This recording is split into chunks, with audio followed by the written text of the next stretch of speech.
Jelajahi cara baru mendapatkan informasi. Download Metro TV Extend sekarang.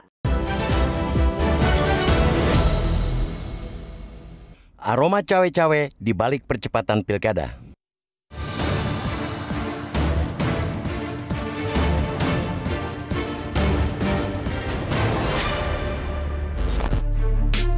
Wacana percepatan pelaksanaan pemilihan kepala daerah atau pilkada dari November ke September kembali bergulir.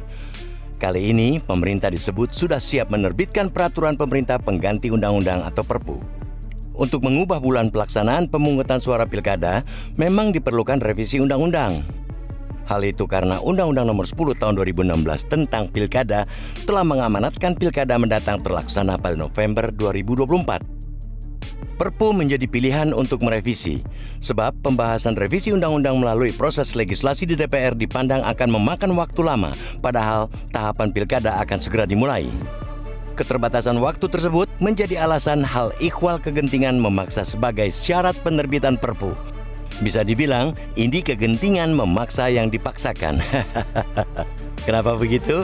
Karena sesungguhnya penyelenggara pemilu, DPR dan pemerintah memiliki waktu yang banyak untuk merencanakan waktu pelaksanaan pilkada. Kita masih ingat betapa alotnya pembahasan penentuan tanggal pelaksanaan pemilu dan pilkada serentak oleh penyelenggara pemilu, DPR, dan pemerintah 2 tahun yang lalu. Berbagai usulan telah dilontarkan dan pada akhirnya disepakati pemilu presiden, legislatif, dan DPD berlangsung 14 Februari dan pilkada pada 27 November 2024. Keputusan itu tidak ujuk-ujuk. Banyak pertimbangan yang sudah diperhitungkan, termasuk tentang irisan tahapan pemilu dengan pilkada.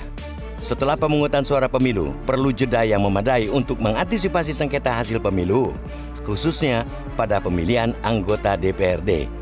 Itu karena untuk bisa mengusung calon kepala daerah, ada syarat minimal jumlah perolehan kursi DPRD atau akumulasi perolehan suara sah dari setiap partai atau gabungan partai yang harus dipenuhi. Komisi Pemilihan Umum atau KPU ketika itu mengatakan partai perlu melakukan konsolidasi sebelum mencalonkan kepala daerah dan itu bisa berlangsung sampai Agustus 2024. Pada saat yang sama, penyelenggara juga mungkin masih berkutat menangani sengketa hasil pemilihan presiden, DPR RI dan DPD RI. Berbagai argumen dan pertimbangan sudah dilontarkan dalam pembahasan antara penyelenggara pemilu, DPR dan pemerintah, termasuk pertimbangan bahwa pemerintahan Presiden ke-8 Republik Indonesia baru terbentuk setelah dilantik pada Oktober 2024. Semuanya sudah diperhitungkan secara matang dengan mengusung semangat menjalankan amanat undang-undang. Tujuannya agar pemilu dan pilkada berlangsung dengan lancar, jujur, dan adil. Penerbitan Perpu Pilkada untuk memajukan jadwal hajatan demokrasi itu ke September sama saja menihilkan perhitungan matang itu.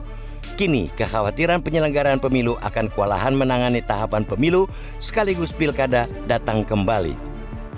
Suatu potensi masalah yang sebetulnya sudah terantisipasi. Belum lagi konsekuensi penganggaran yang ditimbulkan. Selanjutnya muncul pertanyaan, mengapa sekarang tiba-tiba ingin memajukan jadwal pilkada ke sebelum Presiden ke-8 yang menggantikan Presiden Joko Widodo dilantik pada Oktober? Justru yang muncul kesan gerasa-gerusu alias tergesa-gesa yang tidak jelas alasannya. Tidak pelak ada kecurigaan penguasa saat ini ingin bisa cawe-cawe dalam pilkada 2024. Bahwa mungkin setelah berhitung selama beberapa bulan belakangan, baru terpikirkan celah-celah yang hanya bisa dikapitalisasi ketika pemerintahan belum berganti. Tentu kita tidak ingin percepatan pilkada ini menimbulkan kegaduhan baru. Pemerintah harus menjelaskan dengan gamblang alasan kemendesakan untuk menyelenggarakan pilkada lebih cepat. Jangan sampai muncul kecurigaan percepatan pilkada menjadi September karena Presiden Joko Widodo masih berkuasa sehingga masih memiliki pengaruh. Andaikan ada calon tertentu yang berlaga pada pilkada.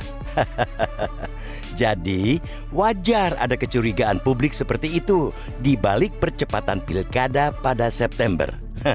Alhasil, perlu alasan yang masuk akal kenapa pilkada perlu dimajukan lebih cepat.